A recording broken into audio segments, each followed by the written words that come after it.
नमस्ते दोस्तों, मैं हूं आरपी। स्वागत है आपका इंडिया 24 में। दोस्तों, आज बात करने वाला हूं फूलन देवी के बारे में और आपको बताऊंगा कि फूलन देवी कैसे बनी चंबल की डकैत। फूलन देवी को भला कौन नहीं जानता। भारतीय डकैतों की लिस्ट फूलन देवी के बगैर पूरी हो ही नहीं सकती। किसी जमाने में दहशत का दूसरा नाम हुआ करता था फूलन देवी। फूलन देवी से पूरा चंबल का बीहड़ कांपता था। कम उम्र में शादी, फिर गैंगरेप और इंदिरा गांधी के कहने पर फूलन ने सरेंडर कर दिया। फूलन देवी के डकैत बनने की पूरी कहानी हम आपको इस वीडियो में बताएंगे। यूं तो फूलन देवी पर आपने बहुत कुछ पढ़ा सुना होगा, लेकिन हम आपको इस वीडियो में बताएंगे कि फूलन देवी कैसे डकैत बन गई। आज हम आपको बताएंगे फूलन देवी के बंदूक थामने के पीछे की कहानी और आपको बताएंगे बैंडेड क्वीन से सांसद बनने तक के सफर के बारे में। फूलन देवी का जन्म 10 अगस्त 1963 को उत्तर प्रदेश के एक छोटे से गांव गोरहा में हुआ था। फूलन देवी जन्म से ही जातिगत भेदभाव का शिकार रही और 11 साल की उम्र में फूलन की जिंदगी में एक बड़ा बदलाव आया। 11 साल की उम्र में फूलन देवी को गांव से भगाने के लिए चाचा मायादीन ने फूलन की शादी एक बूढ़े व्यक्ति के साथ करा दी। फूलन देवी उस उम्र में शादी करने के लिए तैयार थी ही नहीं, फिर भी उनकी शादी करा दी। शादी के तुरंत बाद फूलन देवी दुराचार का शिकार हो गई, जिसके बाद वो घर लौट कर वापस आ गई। घर आकर फूलन देवी अपने पिता के साथ मजदूरी में हाथ बटाने लगी।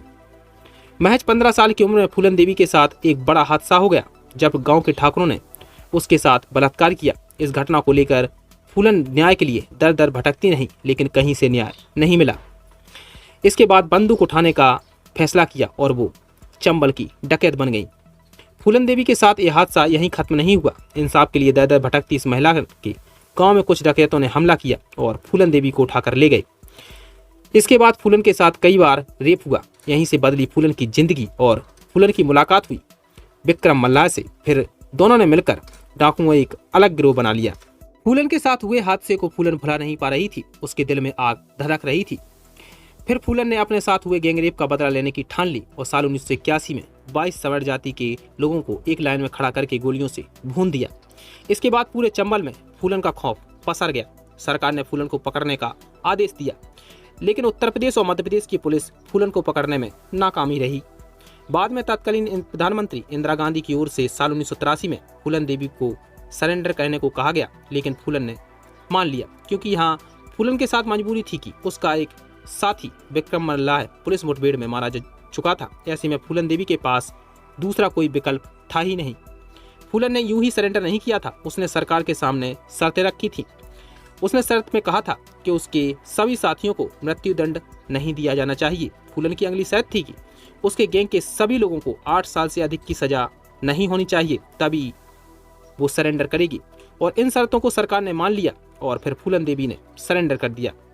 11 साल तक फूलन देवी को बिना मुकदमे के जेल में रहना पड़ा। इसके बाद साल 1994 में समाजवादी पार्टी ने फूलन को जेल से रिहा कर दिया और इसके 2 साल बाद ही फूलन को समाजवादी पार्टी से चुनाव लड़ने का ऑफर मिल गया और वो मिर्जापुर सीट से चुनाव जीतकर दिल्ली में सांसद बन गई। भले ही फूलन देवी बीहड़ को छोड़कर दिल्ली में सांसद बन चुकी थी, लेकिन बीहड़ ने उनका पीछा नहीं छोड़ा था।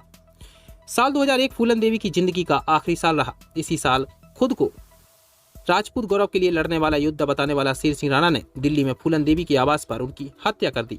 हत्या के बाद राणा का दावा था कि साल 1981 में सवर्ण की हत्या का उसने बदला लिया है। इस हत्या को कई तरह से देखा जाता है। इसमें राजनीतिक साजिश की बू भी नजर आती है, तो कभी उसके पति उमेश सिंह पर भी फूलन की हत्या की साजिश में शामिल होने का भी आरोप लगता है।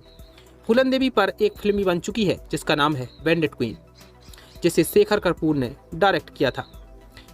दोस्तों, इस वीडियो में इतना ही। देश दुनिया की तमाम खबरों के लिए इंडिया 24 को सब्सक्राइब कर लें। शुक्रिया।